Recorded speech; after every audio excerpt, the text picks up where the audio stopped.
After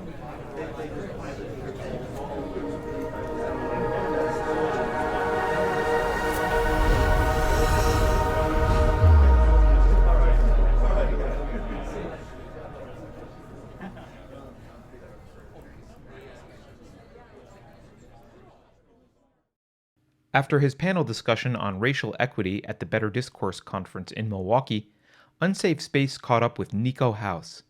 Here's Carter's conversation with him. Hi, everyone. I'm here with Niko House. We're at the Better Discourse Conference, and Niko was on a panel earlier today, and I think you were one of the two foils compared to the general consensus here. Why don't you tell us a little bit about your background first, and then we'll get into some of the discussion. So most people know me from starting the largest Bernie Sanders organization in the country, but it was at the college level, Carolina Students for Bernie Sanders at UNC, and that actually evolved into me being the president of North Carolina Colleges for Bernie Sanders, and then because of how well we did, I became the state director for everybody. Yeah, that was crazy senior year. And then because of things that had happened that we experienced, I worked with Jared and Elizabeth Lee Beck, and we started the DNC Fraud Law Suit. Then I moved on to be Jill Stein surrogate, and then, fast forward, Tulsi Gabbard surrogate. And then, I have my own broadcast network called the MCSC Network with my show, Casa, the Convo Couch.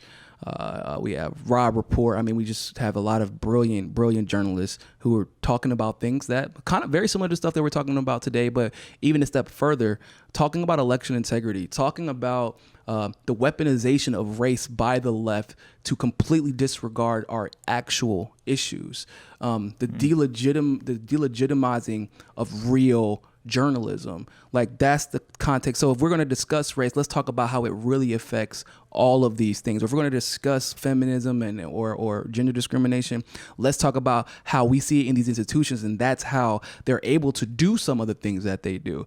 And so that's what generally we do at the MCSC Network. So what did you not get to say on the panel, or what do you think the points that you didn't get to quite make on the panel were? Honestly, I was very fortunate. I feel like I made all the points that I would want to make based off of the conversation that we had. The only thing that I think that I didn't get to talk about, because we just didn't have enough time to get to it. So there was a conversation that we were going to discuss with Black Lives Matter, BLM. Mm-hmm. So and this is a good exercise in nuance. I don't like the national organization of BLM. However, I do not conflate that with the idea of Black Lives Matter, and I don't give any quarter to people who try to use All Lives Matter as a retort or a rebuttal. Because if you truly believe that, then me saying Black Lives Matter shouldn't offend you. Because if you said White Lives Matter to me in a genuine conversation, right, I would not be offended by that, because I absolutely agree with you. Okay. And it's just like the Humane Society. I would never give a damn dollar to the national level of the Humane Society, and I have 6 cats and a dog. However, the local organization I've worked with, and they're brilliant, and they saved a pit bull that I rescued, probably from dying. I mean, she was just in really bad shape, and they took her in immediately, despite the fact that they were already full at the time, because the COVID situation kind of slowed things up. And so that's one thing that I guess that I didn't get to, a point I didn't get to make, which is we as a society, in our discourse have to be better at 2 things: nuance and avoiding presuppositions of people's motivations. And if we just perfect those 2 things, we saw a lot of that today, right? In our discourse would be more benefit, and we as a society would just benefit wholly because of it. Well, I can't disagree with that at all. So when you say you separate BLM from Black Lives Matter, I don't think a lot of people understand what you mean by that, and then maybe also why you would say, if I said All Lives Matter, why that's a problem. Okay, so when I say BLM, so Black Lives Matter was a statement that was made to remind people that, hey, every right that you get, due process especially included, it matters for us just like it matters for you. And you should fight for us like you would fight for your friend or your kid to have that due process. And nobody should be having any extrajudicial killings or whatever. And you should care just as much.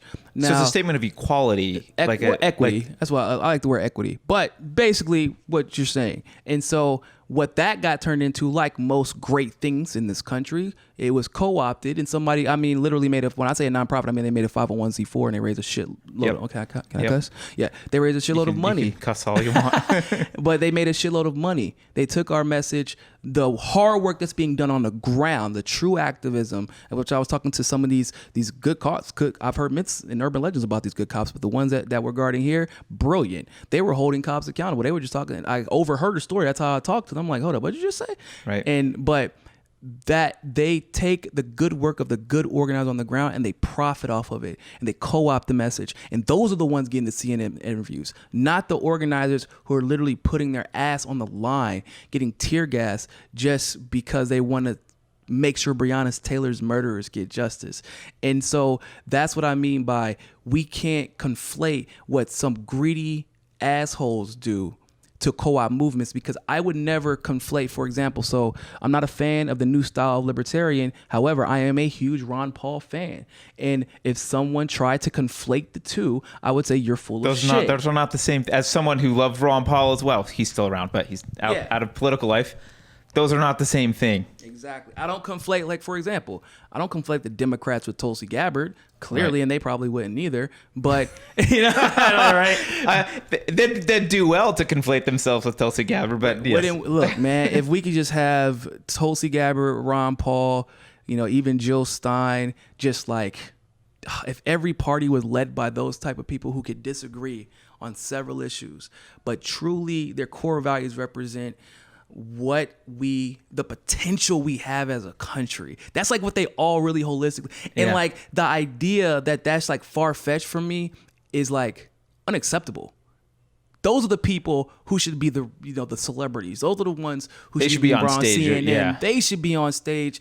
Tulsi Gabbard is the only person in the history of the Democratic Party that got a delegate and did not get invited to speak at the convention. Well, because she doesn't like war, so. Yeah, it's a can't have that. Well, so we won't go down that rabbit hole. But so, but I think I want to play devil's advocate here a little bit. I think a lot of people respond with all lives matter because what they think Black Lives Matter means is, well, it's this organization founded by Marxists, and there's this. It's a very racially charged, kind of almost Marxist. Some people say I'm an ANCAP, so I don't want to say anarchy is bad, but people have a bad idea of anarchy, and they'll say like, oh, it's Marxists and anarchists that are saying. So this is a core, like to challenge that. So for those of you who don't know, Marx, for whatever good things that he did bring to the conversation, he was kind of known for being a racist. So I think people should know, like, when they're calling BLM a Marxist organization, it's hilariously ironic. Well, the founders have said they're Marxist.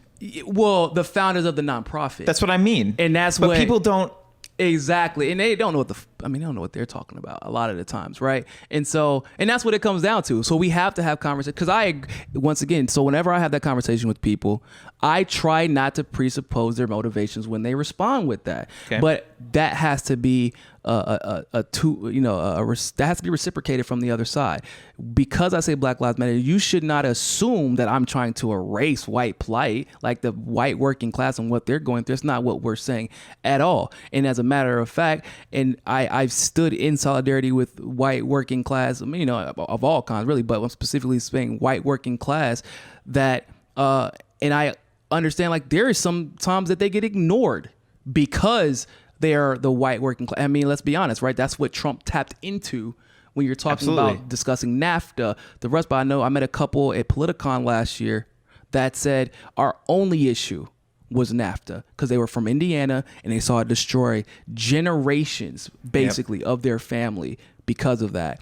And we cannot pretend as if the angst in white working class America doesn't exist. But is it too much to ask that ours get acknowledged too? Sure. So when you say Black Lives Matter, you mentioned that you prefer the word equity. For me, there's a distinction between equity and equality, and I'm not sure if you mean the same thing. So let's get into some nuance for a second. I think everyone at least agrees that there should be equality under the law, right? But there's a level down from that. A lot of times when people say equity, what they mean is equality of outcomes. Is that what you mean by equity, or do you mean something else? No, absolutely not. I have my own business. I don't want the equality of outcomes. Okay, let's be frank. Okay, but no, I mean when I say equity, I mean equity of opportunity. Okay, so there should be no system in place that inherently prevents one person from being able to achieve a certain outcome because of their race, their gender, their religion, et cetera, et cetera. Like I was speaking about earlier with redlining. That's the main problem with redlining. And the reason I specifically used redlining on the panel, by the way, is because in America, the number one way to generate wealth is home ownership. Right. That is historically the case. And so you just take that one thing away, you ruin families. The number one reason for divorce is what? Finance. Yep. So what we talk about education, there's the ripple family, effects there. It's like just that one policy where the Federal Housing Administration, once again, for those of you who may be anti-democratic and want to say like the Democratic Party racist too, which I would agree with, by the way, FDR's policy. That's FDR's policy, and it gets ignored because you have to criticize the New Deal. Yeah. And that's a no-no. Good God, don't ever do that shit. Like, and you're not allowed on the Democratic side to do that. Okay. And you know, it's fine. I always say, and of course you might disagree with this, but they say we need Bernie because he's the next FDR. And I was a big Bernie supporter, and I still like him. I appreciate a lot of what he's done, but we've kind of parted ways as far as his love for the Democratic Party right now. But I would say, see, that's the problem. Y'all are chasing the next FDR, but I'm the person who's figuring out why Henry Wallace never became president. So wait a minute. So if we're going to go in, I hate the New Deal, so I'm happy to say that. And that in particular, I'm going to pull you back into the Ron Paul territory then when we have this discussion, because one of the things that frustrates me is I see people saying, well, the system does this, the system does that. And I never hear them talk about actually what that system is in a way that I think is satisfactory. And to me, that's not a private institution that did that. That was the government. That was the federal government that did that. And I think when we say we want the federal government to get involved in stuff, that's what the root of a lot of problems are. We are asking the federal government to use force, because that's what they have a monopoly on, guns. We let them come in and start doing stuff, and then it causes problems, and then we look back and say, well, we need the government to fix the problems. And I think the answer is often like, is no one making the argument like, get the hell out of this space and leave us alone and let us can we cooperate with each other without interference? So I believe that answer is both a yes and a no. So the traditional leftist is anti-government, despite popular belief. Like the traditional classical liberal, yes. I was just laughing today with people. I'm a Second Amendment absolutist, and I actually think the right gets it wrong on the Second Amendment because they stop at I have the right to bear arms. No. You have the right to bear arms in a well-regulated militia to defend against enemies, foreign and domestic, and the government from oppressing you. You have not even been close because what militia are you a part of? Are you taking part in community training to make sure that your kids and your kids' friends and your family can properly operate a firearm? And why are you okay then with Trump sending private contractors with machine guns when if you tried to defend yourself and you pulled out a damn machine gun, depending on what state you're in, you're going to jail just trying to defend yourself from an oppressive government who's using contractors from Betsy DeVos's brother. This is why we have the Second Amendment. And then you look what happened with the NFAC people who are walking around with ARs marching. So interesting. I don't know if you know this. Fun fact: none of them got beat with clubs or abducted in a damn unmarked van. Of course not. I just might be a coincidence, but that's once I'm a Second Amendment absolutist, and so, but I am actually inherently anti-government. Now, on the other side of the fence, one of the reasons that I'm anti-government, I agree with everything you said, except for you're missing the I guess the start of the story, which is why did, for example. Why was Kamala the one being pushed in the beginning of the Democratic primary, for example? Like why was Jeb and Marco Rubio being pushed in 2016 over Trump? Why was Obama's Obamacare, quote unquote, just so miserably wrong, but somehow the insurance industry profited to a ridiculous tune since it's been passed. And the answer is, does federal government's cause problem? Yep. But who is the one literally using their power to pay the federal government to be trash? And that's private organizations. So the answer, like all things, is balance and accountability. And that's what we lack. And I agree with you, the federal government is not going to hold itself accountable. Never. And that is also the problem. But the issue is when we get into the issue of accountability, nobody wants to talk about the accountability, at least in a meaningful way, I should say, about the accountability of private corporations and the fact that, I mean, these are the same type of corporations. Like JP Morgan was a literal monopoly. They were, quote unquote, broken up. You know, a lot of these monopolies didn't disappear. They rebranded generally. Well, there's actually not been a lot of actual monopolies without the government's help. So, but why did the government help? Well, so this is interesting. If we're going to get into this, I don't think so. Our panelist earlier today was wanting a lot of regulation of Twitter, which I'm opposed to. Right? Who's going to regulate Twitter? Please tell me. Right? Yeah. Yeah. Like, and breaking up them and blah blah blah. And they're talking about big tech. And the thing that no one talks about is, well, big tech grows because it's funded by venture capitalists. Where do venture capitalists get their money? Well, they get their money from LPs. LPs are generally large. They're usually connected to the financial sector, sometimes family offices, but often they're connected to the financial sector. Large hedge funds, that kind of stuff. Now we have to rewind all the way back to Ron Paul and say, what the hell's going on with the monetary system? Why does the Federal Reserve exist as this little lapdog of the federal government? The way that they are screwing over, I think, people more that never gets talked about is inflation. It kills the people with the least the most. And we just kind of, everyone likes to blame, oh, the corporation is doing this, or they blame the government separately, but no one says, like, the marriage of those two actually started back when the government decided to take over the money system and then get in the business of, like, oh, well, since we're going to take over the money system, now we have to regulate banks. And that's where it all starts. So two things. I mean, the thing, so I appreciate the chicken and the egg argument, but at the end of the day, like, we have to kind of deal with things. I know it's going to sound hilariously ironic as a leftist, but we have to deal with things as they are today. We can't go back to the past right now. Sure, yeah.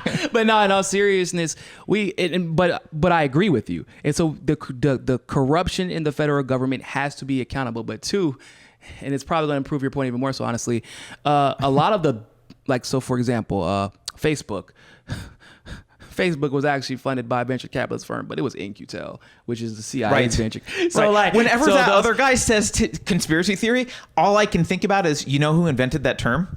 Yeah, CIA. Yeah, Thank you. And it's funny because, by the way, Destiny made some brilliant arguments. That's why I like using people's arguments against them. I love it. It's funny because for those of y'all who don't know, Steven or Destiny he's popularly known by. We had a conversation about election integrity and things like that, and he made some brilliant arguments where he was debating Milo about systemic racism. I was like, so you agree that the system can be so corrupt that it will use race to get ahead, so that the elite can get ahead, and yet you can't accept the premise that the same people would also use other forms of oppression against the general population to get ahead still in the electoral system where you kind of have to hold office in order to have the most influence.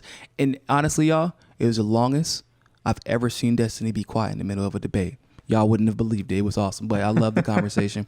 But in all seriousness, yeah, In-Q-Tel is real. They're not shy about it. Go look up the address. Go to their website. I know where they are. I live in California. In-Q-Tel, it's real. They're there. Yeah. And they're constantly in Silicon Valley. Like, in fact, In-Q-Tel is the reason that Amazon went from being not profitable at all to wildly profitable to, oh, by the way, we need you to buy Washington Post for us. Is that cool? $600 million. Here you go. Sure, there's no strings attached to that. Like, and it's not inconceivable at all when you understand, if you're commonsensical, you know the impact of technology and what it's had on society.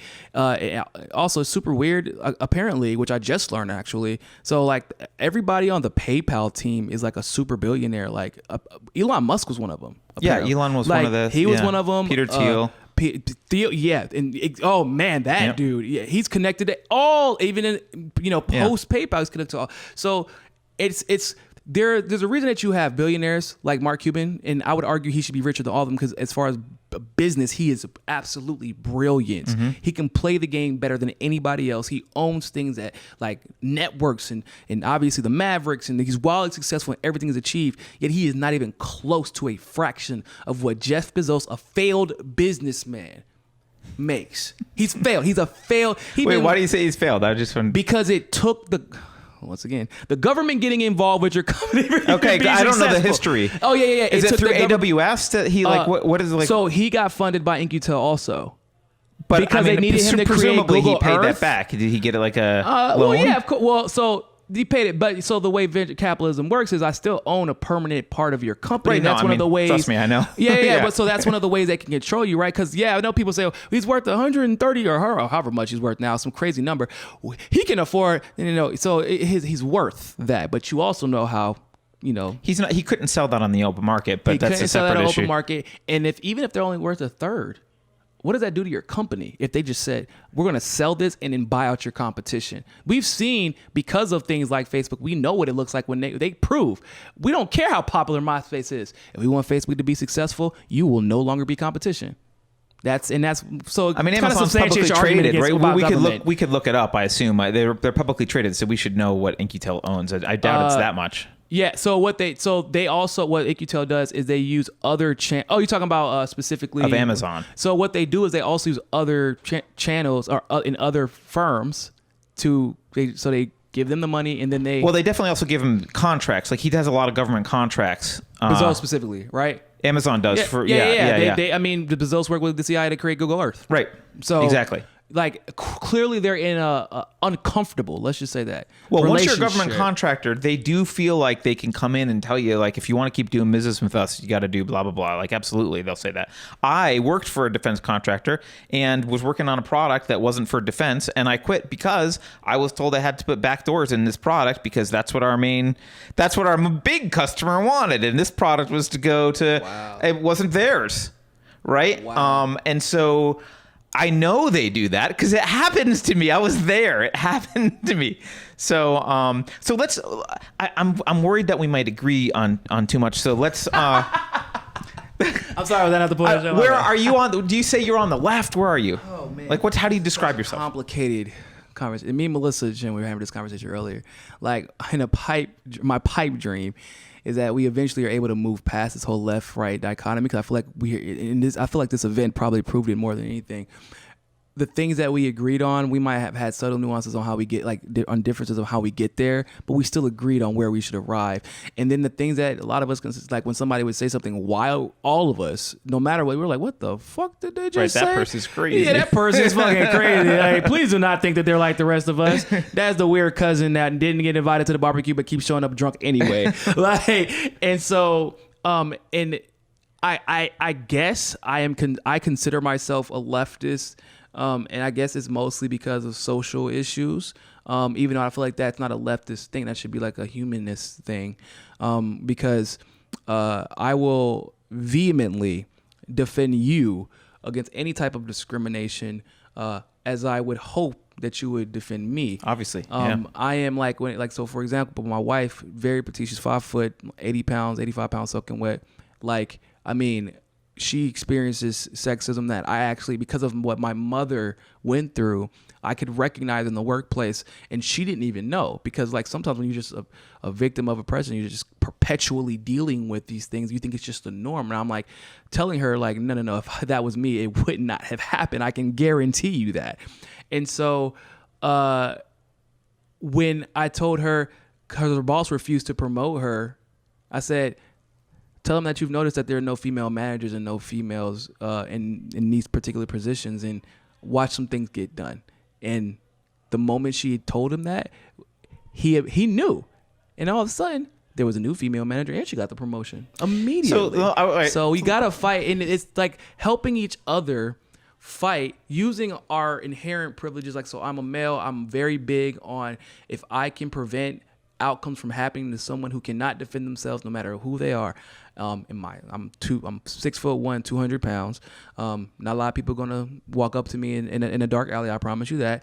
And that is the privilege that I try to utilize that privilege to help other people have equitable opportunity of outcome as well. And so I guess I'm a populist. I don't know. Well, so let's use that example though. How do you know that your wife wasn't promoted because she was a woman and not just because she didn't deserve the promotion? I mean, I'm not trying to be disrespectful, but like, how do you know? So I mean, because they have like numbers that can show how much you've contributed, and of course she had been there long enough to see what gets you promoted. Okay, and so there was some objective measure that you felt absolutely. like, hey, this shows that this was it is. You talked enough by now. I'm all about objective measures. So okay, that's fine. Because here's what I'm pushing back on. There is an idea that, which is why I asked you earlier about equity and equality of outcome, because there is a lot, especially on the left, and I think this is what gets most people riled up with a lot of leftist rhetoric, is when they talk about equality of outcome, what they do is they look at a disparity somewhere. Let's say there aren't as many women engineers in Google as there could be it's not 50%, right? And they immediately ascribe that to, well, it must be because of sexism. Yeah, there's a univariate cause, and it's related to discrimination. Yeah, no, that's a straw man. So like, there's some things that like men and women naturally gravitate towards, and you can even argue that's because of our experiences as men and women from different cultures, from different races, different backgrounds. And so that's a straw man. Now, if you argue that a woman who is an engineer in the exact same position is getting paid less, and that's something that we should deal with, I would 100% agree with you. And I think that you would agree with that as well, right? And that's not Google did a study, and it turns out they had to raise the pay of their men. Well, and if that's the case, that's the case, happens, right? Because they actually wanted to address something that was a disparity, then that's the right thing to do. Like, it's weird, because I feel like this is something that happens on the left and the right a lot. Is people like to pick and choose when to do the right thing. And then sometimes, whenever it's like something they can't personally benefit from generally, all of a sudden let's hyper scrutinize whether or not this person is being done wrong, or more so, should we reconcile the wrong? Right. And that's like, it's kind of disturbing, because basically, and it's like, I think it's maybe American culture potentially, that like, oh, if I can't benefit from it, now I'm hyper scrutinize it. But if, like we were talking about with Destiny, and I'm just picking on him because we were just talking about him. Sure. And you were there, but like all of a sudden, because he's voting for Biden, he's very unapologetic about that, and I'm absolutely not. And all of a sudden, I'm sure he would admit that he's somewhat he believes that Trump some way colluded to rig the election and got a rigged outcome, whatever. But whenever it's time to discuss Biden, oh, it's not possible. That's just crazy. That's ludicrous. That's not reality. Oh, whoa, how? Why? Why is it all? Trump did it, but Biden couldn't possibly. But Biden couldn't. I'm like, and that's it's not. What? It's different with not likely. No. It's impossible. Right. Based off of what? Right. And that's what I think is a problem in our society, is whenever we can benefit from something, we're quick to fight for it. If we can't personally benefit from it, then we scrutinize it if we can't benefit from it, and of course if we don't understand it. And I think that, like I said the other day on my show, said if we started voting and I don't want to say arguing as much as discussing, like someone else's life dependent on it instead of our own lives depending on it, then I think that things would just society would just be so much better. That's just genuinely. I mean, it sounds like what you're saying is there's a lack of principles in people's attitudes generally, right? I mean, it's like there is no principle. I mean, I think, we could get into a philosophy discussion, but we've been infected with pragmatism for the past couple hundred years pretty severely. And so there absolutely is a sort of pragmatism like, well, this works because it works for me. It helps my argument, and that's why I'm going to say it. So I think you're absolutely right on that. I asked, and the reason I asked Mal that question earlier is because I was joking around with them, but when I asked him about like, well, what framework would you accept? Yes. I was genuinely curious, because he said there's books and things that we should be arguing, and we need to talk about those people and their arguments and their framework. I'm like, oh, what are they? Because I would actually genuinely like to know, because I like challenging my frame of mind. And why I think the way I do. And I want to know why you think the way you do, because I feel like we're agreeing on a lot. And so I want to know why why there's a variance on this really specific point. Sure. And and obviously he did not really answer the question. And so at that point, then I'm like, so you don't really feel like that you just wanted to get a one up on Stephen in that particular point.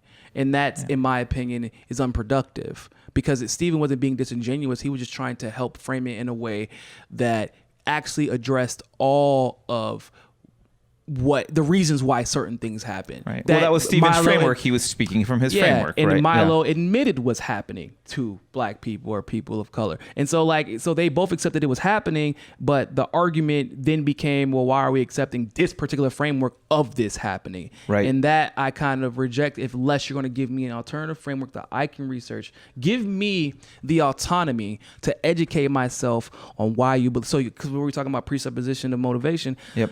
I don't want to do that. And I do believe that most people who sit down like you and I don't want to do that. But most people aren't like me, where they're going to get up and like, bro, no, I need you to double back. What are you discussing? Like, what framework are you suggesting? Most people are just going to, you're not giving them a choice, basically. You're just kind of like, oh, you're full of shit. And we're not going to get anything done that way. Right. So propose alternatives like what you're discussed. I feel like we saw a lot of that today. People proposed. It was a more nuanced conference than I've seen from other kind of political. Yeah, that's what stuff, they said. Right? They said this is actually the most, and they've had bigger ones because of obviously we're in COVID, but. They said like this is like probably the most. This went way better than we expected. Like given the people that you had talking, I probably agree with that. I have not been in another one, so I'm definitely coming back next year if they have one though, for sure. So let's get into systemic racism for a second, because I think it's a sensitive topic that maybe Milo just doesn't want to talk. I don't know why he didn't want to give his framework, but I'll tell you my problem with having the conversation about systemic racism, or at least how it's presented often, right? I don't disagree that, we talked earlier about gun laws are a great example. Jim Crow laws, gun laws, redlining. There have been absolutely things that the system has implemented that has disproportionately, and I would argue sometimes intentionally disproportionately affected blacks, specifically blacks. There have been some for other races, but mostly it's been targeted at blacks, I would say.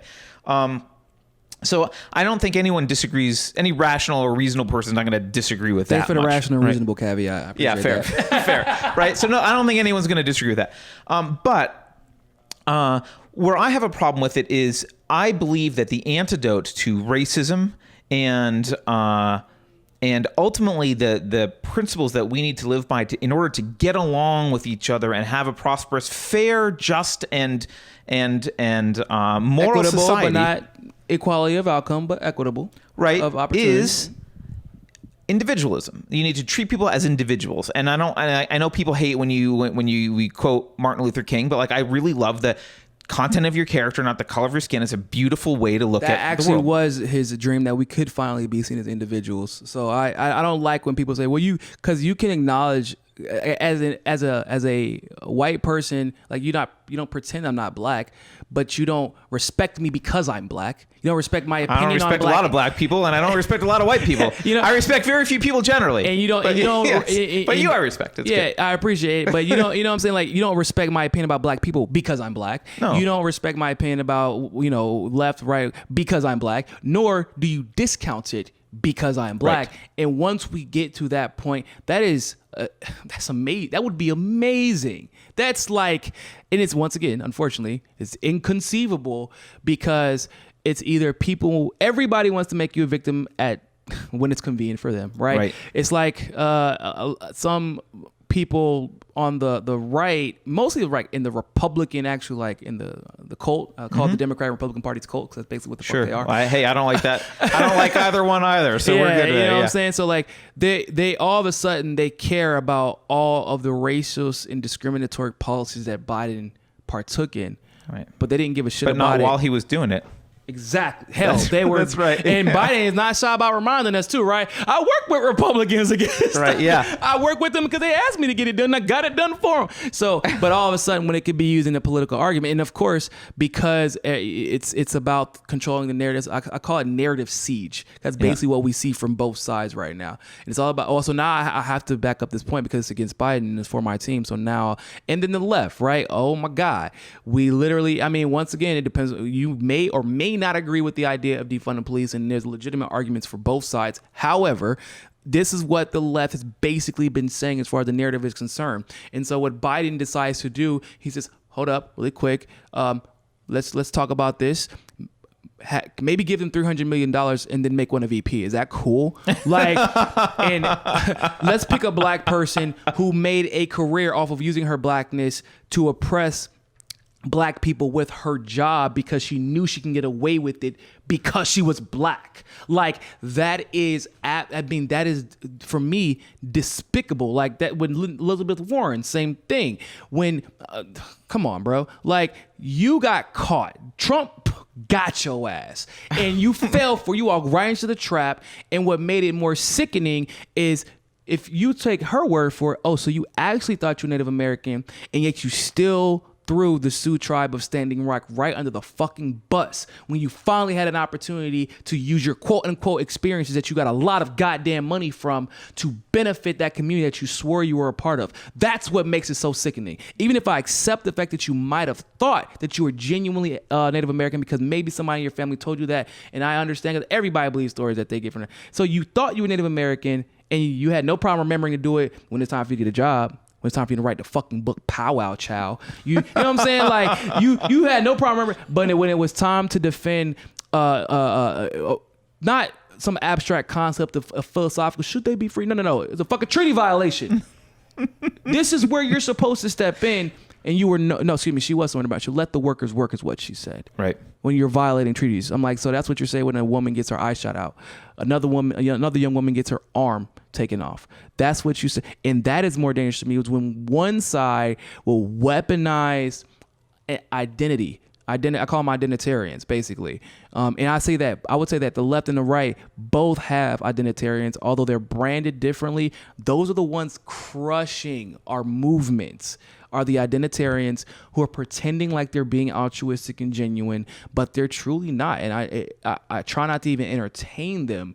Although sometimes you have to. I will engage you, of course, but sometimes it's more important for us to have these conversations so that we can know more of us exist than they do. Although they sometimes, purposely so, are the loudest. Those are the ones who are elevated the most because our society rewards divisiveness, but that is by, of course, design so that we don't start attacking the 1% and the elite because we're too busy attacking each other. I completely agree with. I think the race war is ginned up so that it becomes not a war against the elite and the non-elite. And I think the left-right dichotomy is a whole distraction. So that we're not, instead, it should really be an authoritarian versus libertarian, or freedom versus authoritarian. It should be that scale.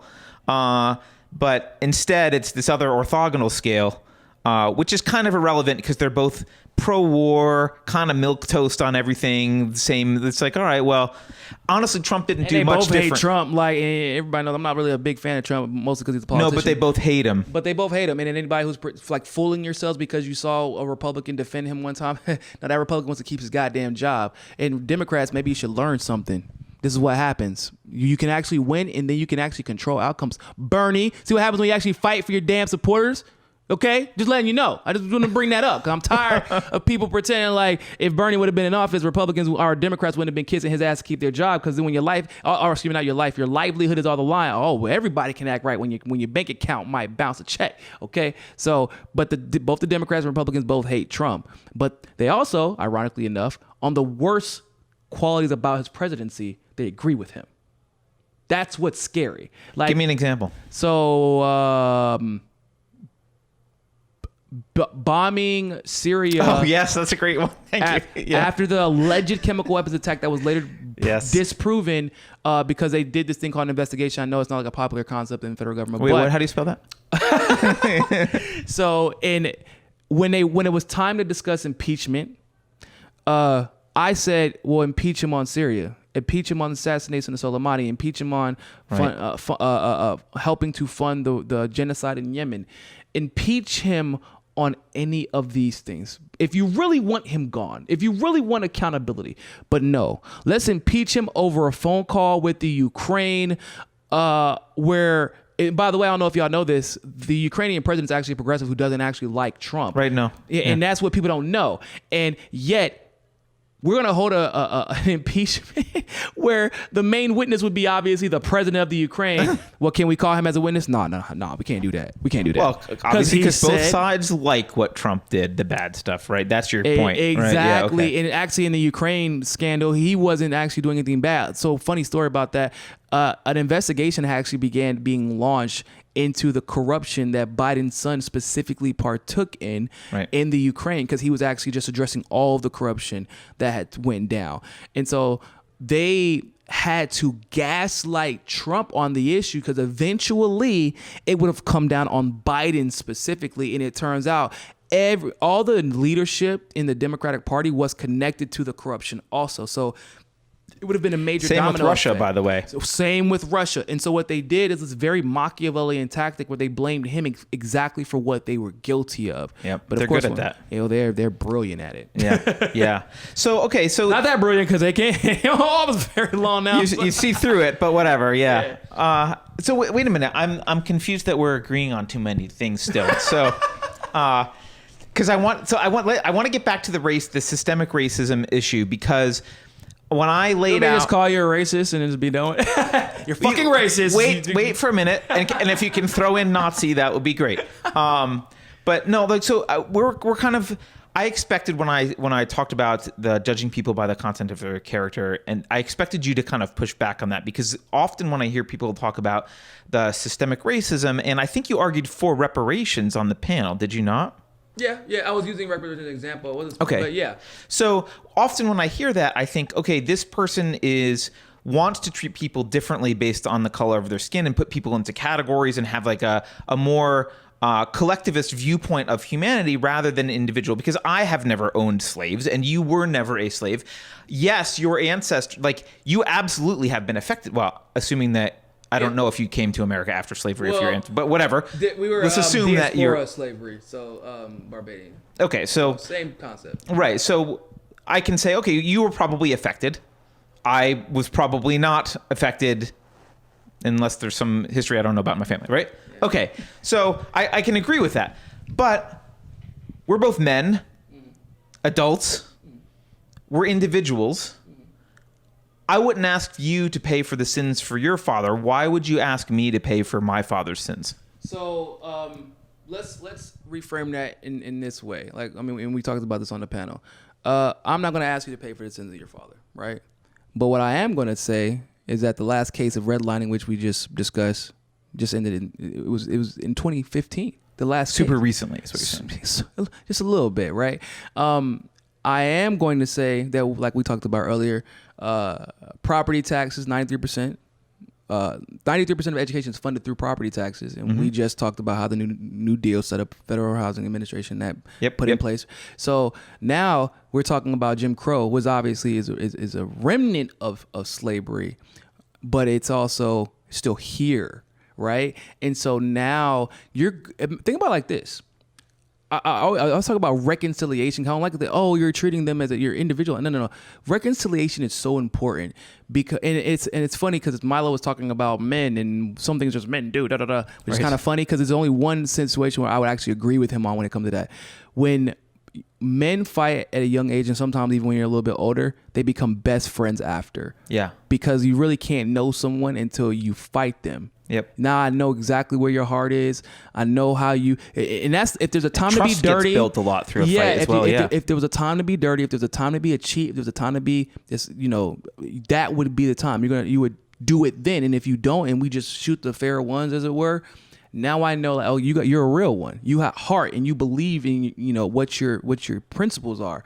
So we reconciled, and obviously you don't want to fight, but what I'm saying is reconciliation is so important to moving the fuck on. And I'm like, people think I'm joking. I'm tired of having conversations about race. It's fucking exhausting. Everyone is at this point. Yeah, it's exhausting. You think people think that, like, I just want to talk about how oppressed we are. No, motherfucker, like, I'm tired of it. And guess what? If we reconciled wrongs, like we pick and choose to do in the United States, then a lot of these conversations would die. Like, and it's there was a point in How do you history- reconcile something like slavery? So so like I said, it isn't just slavery. It's like we have laws that how are do you still reconcile in place, 2015? and then you have I suggest reparations, and of course it's like we can debate about what format. There's no in the entire Black community, there's no consensus on what form reparations should take. So I think there's like for this misconception that everybody agrees on. Bro, there's a debate in the Black community on who should get reparations. I technically, by the more popularized definition of quote unquote African descendants of slaves, would not fall into the category because I'm Bayesian and my ancestors would have only gotten here a couple of generations ago. Right. So even though we're part of the diaspora and we had slaves, I couldn't tell you exactly. They weren't in America. They weren't in America, right? Or at least in United States, and therefore I should not qualify. There are some people who genuinely believe this, which obviously is completely ignorant to the fact that, bro, you ain't gotta be a slave to have literally suffered from being Black and looking like one. So, and that's a debate I have within the community, right?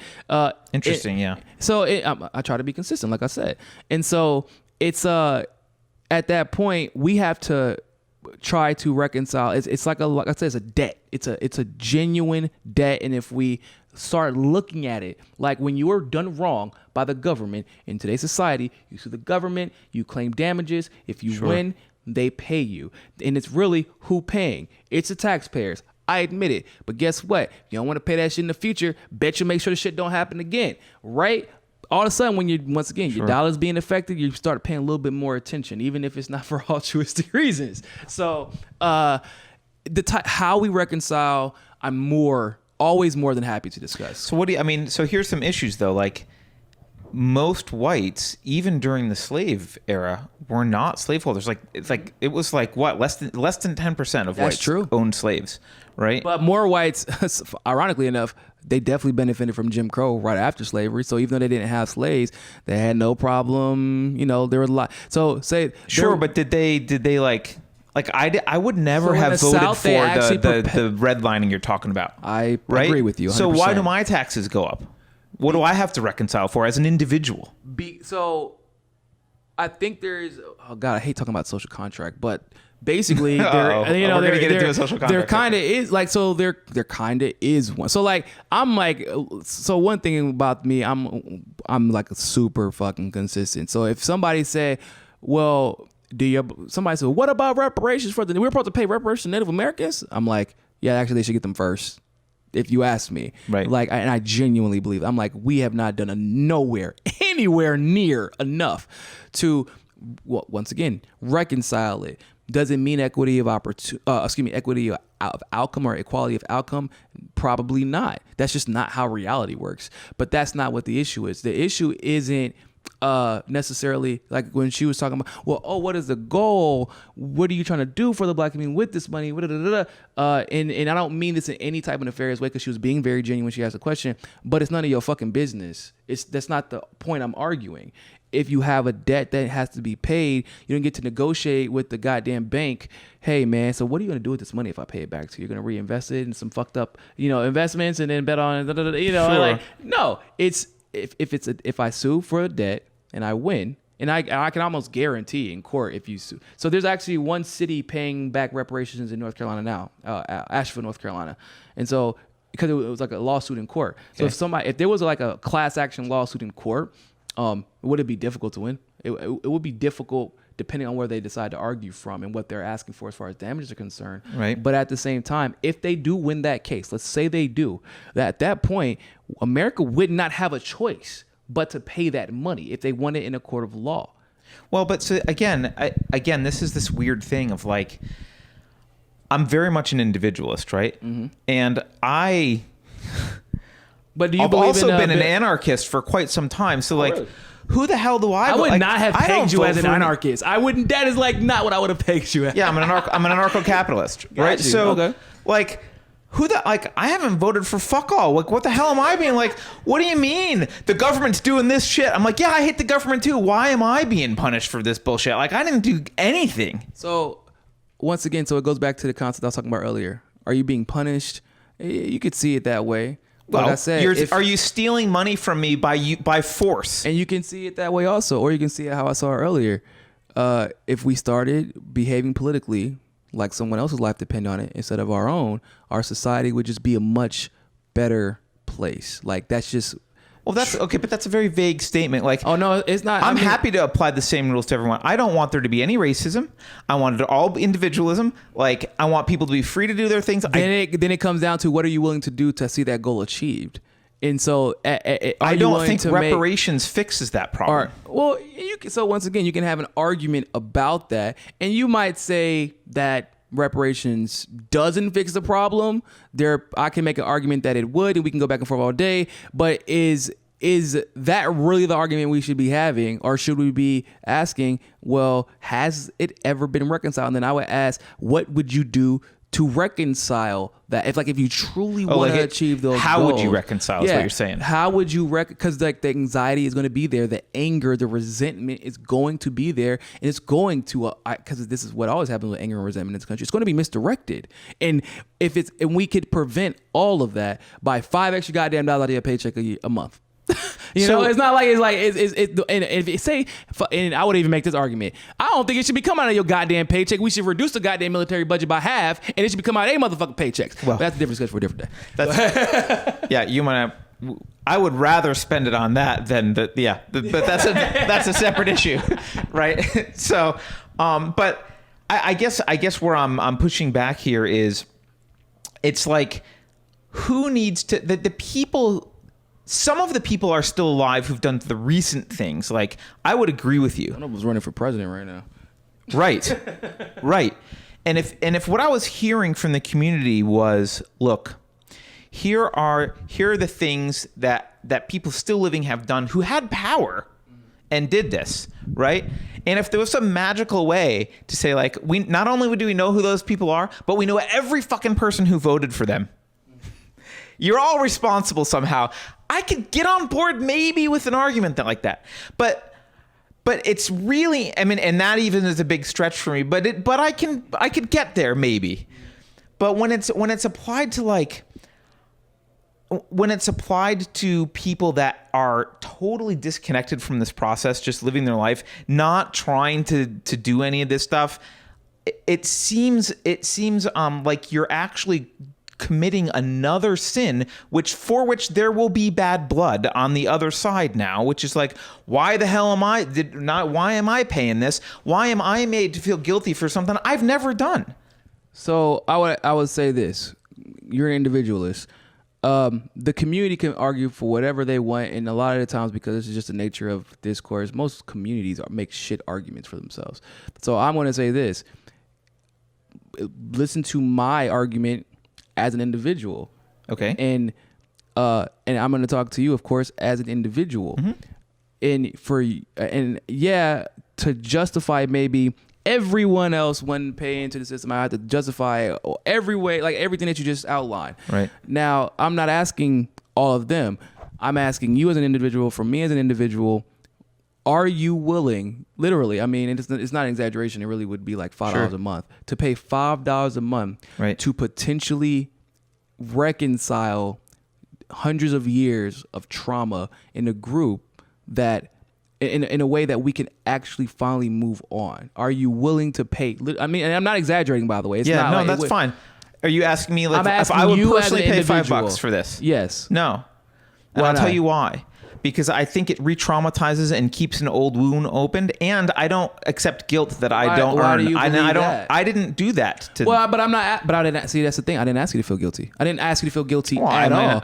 I'm not asking you to feel guilty. What I'm asking you is I know you don't feel guilt from it. I know you weren't connected from it, but what are you willing to do to see the most vulnerable members of society I'm willing finally to do, get to remove, you know what I'm saying? Like, and so I had that conversation with you, and I actually genuinely believe that if somebody walks up to you and say $5 and these people would not have, and we can finally move on and they can live in peace knowing that it was addressed. Okay. And I genuinely believe you would probably do it. If I knew that it would work to move past this entire discussion, absolutely. Yeah, and of course there's no way to know for sure. Because this discussion is fucking draining on all of us, and it's killing all of us. Yeah, I'm just basing like the reason I say reconciliation is because like there's enough studies that show like if when you reconcile something, people just can naturally move on, and so that's why I keep saying reconciliation. And so now, and I genuinely believe you're a good guy, man. You $5 a month, your ass would you pay $10 a month. Sure, like, but like I'm trying to argue from a moral perspective though, because I think you've got a lot of people who are, especially white folks, who are like, why are you trying to make me feel guilty for something that my not even my ancestors, but some old people who are dead, who I have been no relation to, did, because the argument usually comes from slavery. You're bringing up more recent stuff. Fine. Frankly, some of those people that do that redlining shit and some of these bad laws, blacks voted for these people. Blacks did some of this shit to themselves. Well, a lot. Well, so I should say this too. So we were talking about election integrity problems. Like a lot of the times, black people weren't necessarily voting for those people, but the outcome was made to. We may not know who the hell they're. That's fair. So I wouldn't necessarily say like that per se, but I would say this though. Would you agree that in a situation where we're both going to the same bank to get the same loan to go for the same business, which actually happens more often than what people would think, and we know for a fact that I would have almost every time, especially depending on the neighborhood, I would have been denied that loan and you would have not been denied that loan. Although that is not necessarily to any fault of your own, but you had a situation where you directly benefited from that system. You didn't vote for the politician who puts it in. You don't work at the goddamn bank. You don't control credit loans. You don't control credit scores. Right. But let's assume I'm disconnected, but I benefited. Yeah. But you benefited, and simultaneously, I was prevented from that opportunity. We'll never know if I could have ran a better business. We'll never know how many people I could have employed in my business. We don't know what I could have done for the community, or how I could have personally benefited. Right. It might have been better to give you the loan just from a quote social good thing. Maybe you'd have been more successful. Shit, this is from a capitalist. I could have literally just been a better businessman. That's what I mean. You know, yeah, that's what I'm saying. And there are so many situations like that where we'll never know now. Right. And like I pointed to Black Wall Street earlier, like my dumbass kept saying Oklahoma City, Tulsa. But it's been a long couple of days, y'all. But in all seriousness, I was talking about Black Wall Street. I'm like, we've seen what the black community can do when it was able to create its own opportunity. And then what the problem was that they were so good at it that they kept having it burned down by people who didn't. And so did everybody burn the city down? No. But how many people watched it happen and didn't do anything about it? Right. So you're asking me what I would do? Well, what do you mean? What do you do? What do you mean? What would you do? You're asking me what I would do to reconcile that. Yeah, actually, I would like to know. Yeah. I would quit my job as a venture capitalist and lose money for 2 years doing a show talking about individualism to people to try and get people to fucking treat each other like individuals. That's what I would do. Sounds like me. I quit. I decided I don't know what else I can do. I'm arguing the best I can for individualism every fucking day, man. That's what I'm doing. Look. And it's better than $5 a month. Hey, look. I love it. I feel like the best independent journalists sacrifice something. For you cannot possibly believe, like, as much as a lot of people say they believe in what they believe in, I ask you what you sacrifice. I don't care what you gain. I don't care about your audience. I don't care about, you can get all that by being the fakest motherfucker in the room. You know what? A definition that I love that changed the way I thought about this when I heard it. You know how people talk about what they value? I value this. I value that. The best definition of value I've heard is values are things you act on to gain and keep. So now I don't give a shit what people say they value. I look at what they do. I'm like, what do they act on to gain and keep? Those are their values. Or they're in action. Well, then those are not values. Exactly. That's right. Well, sometimes values will call, and or your lack of adherence to your own supposed values, which means they're not really your values. Right. And I love that definition, by the way, because I firmly agree with you, because there are some people who are in which and some people actually, and it's funny that you use that definition because I feel like some people call me a purist because I live by that same creed. It's a great definition, right? There are times I have a lot of problems with people like on the left, like so. I am not a fan of AOC. In fact, I have to this day have written the most viral leftist article criticizing her. I think you're too smart to be a fan of AOC, buddy. I know, right? I kind of started to notice that correlation. People actually, literally read more than 2 paragraphs of any article ever. But in all seriousness, my problem with AOC is actually her lack of principles. And when you choose to speak up, when are you choosing to speak up? Because everybody was like, yes, queen, yes. Oh, my God, you defend yourself. Yeah, that's all she ever defends is her goddamn self. And that's the only time that she's as loud as we've known her to be.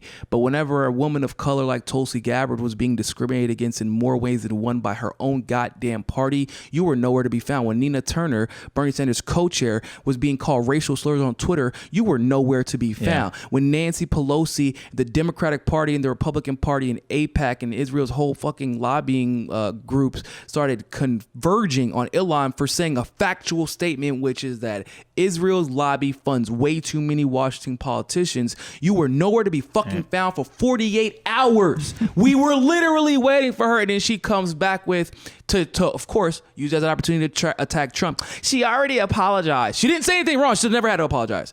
So where are you at when it's time to be loud for somebody else? If you're going to be loud for yourself. Yeah. And then of course, whenever Nancy Pelosi attacks her, oh, why are you always attacking us women of color? I'm like, hold up, she didn't attack all of y'all. She attacked you this time. Don't be trying to now you want to be the squad again, right? Because she doesn't want to make it look like it's about herself. And that once again, if you actually are paying attention to this, I mean, shit. Actually, if you pay attention close enough, it kind of looks like AOC's a sociopath.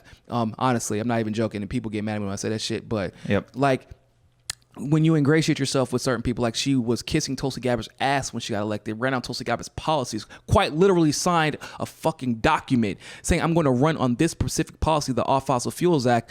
Then you get there, you introduce some bullshit Green New Deal. You don't give Jill Stein or Howie Hawkins credit, even though I'm not a fan of Howie Hawkins, but you don't give them credit for the damn branding. You don't give Tulsi credit for inspiring you to make climate change as a central point of your talk.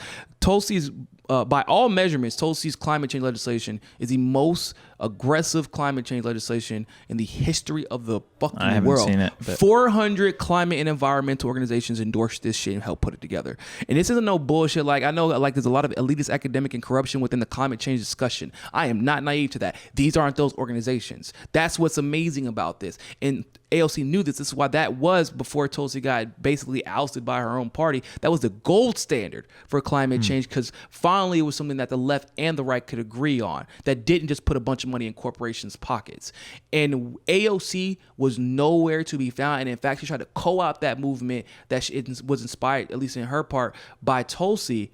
And where is she at whenever Tulsi's getting discriminated against? Yeah, well, but Kamala, yes, Black Indian. I'm just so excited. Well, I mean, you said that you opened this conversation with saying that both sides use people of color, and I don't actually like that term, but I mean non-whites right now when I say that. Yeah. They both use them as pawns, which is absolutely true, and it's frustrating. I wish people would notice that they're being used so much. Sides. Yeah. Because white people think that they can't be used as a pawn in a situation like that. Oh, they're used all the time. Exactly. But they think that they can't be used. And that's what's even more like, see, and this is why we have such a disconnect, because y'all think that y'all are invulnerable to corruption and propaganda and conditioning. And we all are. Like, and they use different ways to do it, and they use our own traumas, generational trauma that we've all experienced, whether it be the removal of our jobs from the Rust Belt in the Midwest, or even North Carolina with the textile mills, whether it be I know, like in West Virginia and like poor white communities, the police forces, they treat the poorest of those communities like they treat the black people. They ain't got no black people to pick on, so who else going to pick on? Poor people, right? Because you still got to fund those police departments somehow. You know, got to pick on someone. Got to pick on someone. Well, and the war on drugs, war on drugs is a fun thing to do. You can get lots of cool paraphernalia, but you got to have someone to arrest. So exactly. So if in the areas where there are no black people to arrest, there's only one other group that they're going to arrest, and it's the ones that can't do anything about it. Right. And that's what I try to, when people use that argument, like kind of like against what I try to explain to people about systemic racism. I say, then you should know because you are the most vulnerable. If you may have been the most vulnerable of your community, and they targeted you because of it, right? And so you should understand. And now my you plight. and you understand the overlap between general ethnic minorities and class. So if you understand that overlap and you understand they're attacking the poorer of the communities, exactly, then you should understand the disproportionate impact. Exactly. Oh, we're being told to wrap it up. We're being told to wrap it up, guys. Fuck them. All right. All right. Well, this has been I want to talk to you more, but we can do it as another time or whatever. This has been a great conversation. Thank you so much for joining. And you know what? I'm a little bit pissed that we didn't argue more, but I get that cool, a lot. Man. I get that a lot. People think that we like. Once again, I guess because I call myself a leftist. Or you got to stop. I don't think you're a leftist. So my older mentor calls me a classical liberal, and I tend to agree with him based off of his description. Basically, he's just like the idea of classical liberal is this insert whatever here worthy of free men. Yeah. And it's something I holistically agree with. I'm just like, man, look, Dave Rubin fucked up that damn term for the whole world at this point. Classic liberal? Classical liberal. Oh my God. He has no idea what the term means. I don't really pay attention now. What is he? You should not do it. But basically he uses that as a front to say whatever dumb shit he wants to. Like, you know it was bad when Joe Rogan was like, bro, what are you talking about? Like, that's not true. Whenever Joe Rogan has to actually jump in and question you what you're saying, that's what Dave Rubin he's weird because he's got like actually a lot of knowledge because he's interviewed so many people, but he just kind of shuts up and asks questions and never contributes except for once in a while where he'll be like, because when he does contribute, it's at the most. He literally will change how a person's entire image is perceived with one or two follow-up questions. He did it with Candace Owens. He did it with Ben Shapiro. He did it with Ben Shapiro. He did it with Dave Rubin. I mean, he's done it with the left and the right, and it's just brilliant. And that's why I don't believe in deplatforming anybody. I'm like, hell no. Give dumbasses a platform to prove that they're dumbasses. Give them a bigger mic. Give them a bigger goddamn mic. Now, here's the problem is that fringe people like you and I, common sense is fringe nowadays. Yeah. We don't get a bigger platform specifically because being commonsensical is controversial. Well, that's the one thing that they're most afraid of is people having real conversations, and being rational and saying, hey, we want to get along and solve problems. Let's have a rational discussion about solving problems. They don't want that crap at all. They do not want that. So I thoroughly enjoyed the conversation. Yeah, me too, man. All right, well, thanks. Thanks for joining. No problem. Thank you.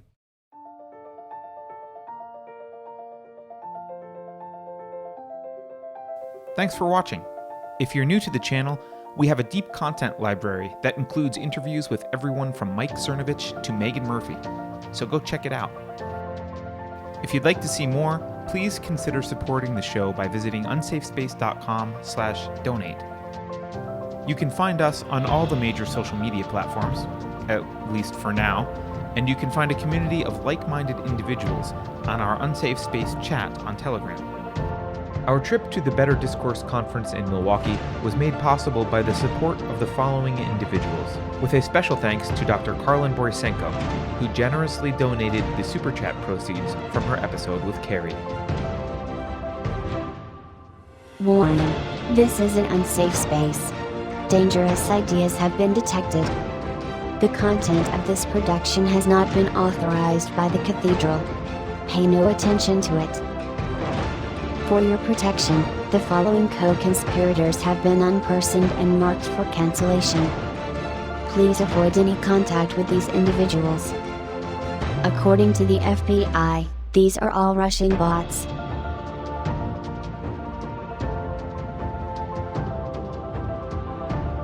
If you think about it, no one should be allowed to express opinions. But don't. Think about it, I mean. That's not your job. Thinking has been scientifically proven to be less efficient than compliance.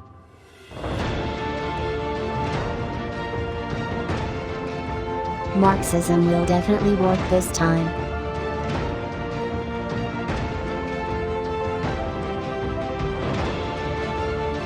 Computer voice Curtis. Never mind, that last line is fake news.